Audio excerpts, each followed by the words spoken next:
While Conservative Leave supporters have been pretty up in arms against the Prime Minister's plan, many have vowed to vote against it. One of them is the former Northern Ireland Secretary, Theresa Villiers, who joins us now. Thank you for being on the show. So you've said that you're going to be voting against the Prime Minister's deal. What do you want to happen?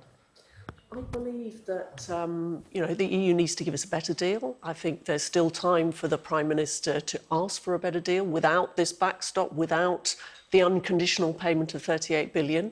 But ultimately, if the EU are going to be unreasonable, then we must be prepared to leave without a formal withdrawal agreement and make a clean break exit. I mean, we just heard from Sir Keir Starmer, the shadow Brexit secretary, who says that no deal would be like going off a cliff.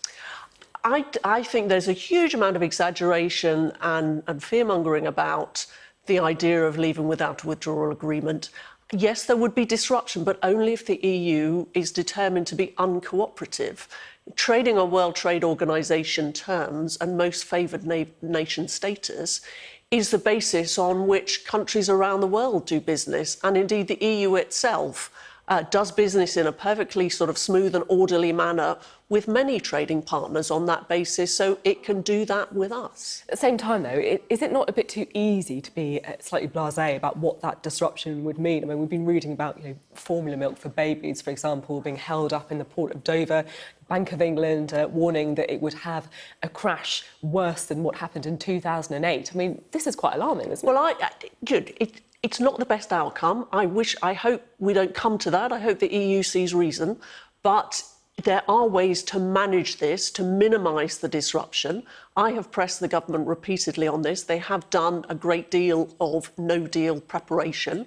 And it is vital that they use the next 3 months as effectively as possible to take every possible unilateral step to minimise any potential disruption and inconvenience. But there is no doubt that the medium and long-term benefits of regaining control over the way we regulate our economy and our trade policy far outweigh any disadvantages in the short term of leaving. And actually, the Bank of England's sort of debate and statement about equivalence with the 2008 crash, the governor actually was on the radio saying that's not the likely outcome. That was just one of a number of scenarios the bank looked at in a worst-case scenario. He's not actually predicting that that is what is going to happen. At the same time, there could be a recession, though, couldn't there? You'll admit that.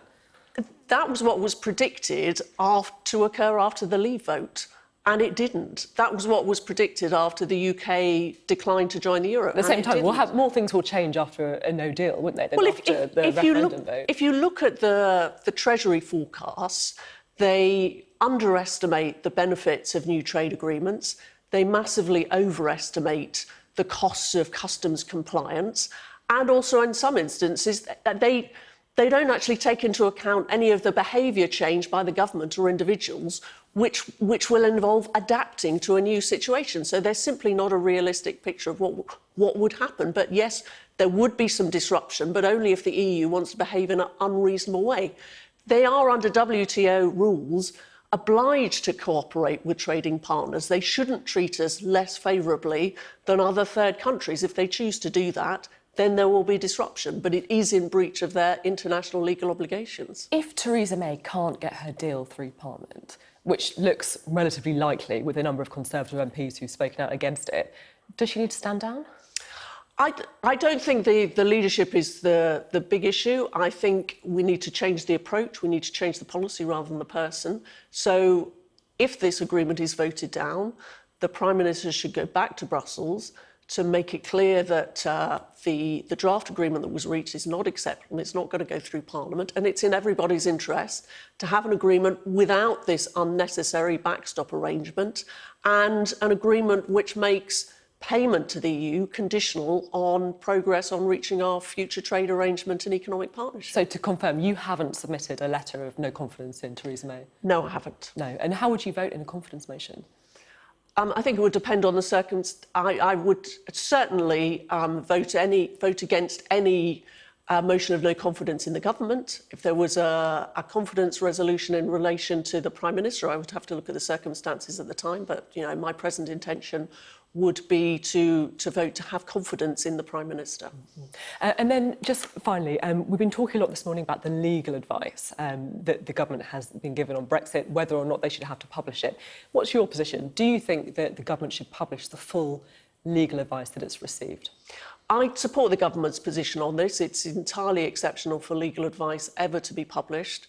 The government needs to be able to get free and frank legal advice, which it doesn't have to disclose. There has obviously been this vote in Parliament, and I think the government's proposal to publish a summary of their legal advice is compliant with that resolution. OK, Theresa Villiers, thank you very much.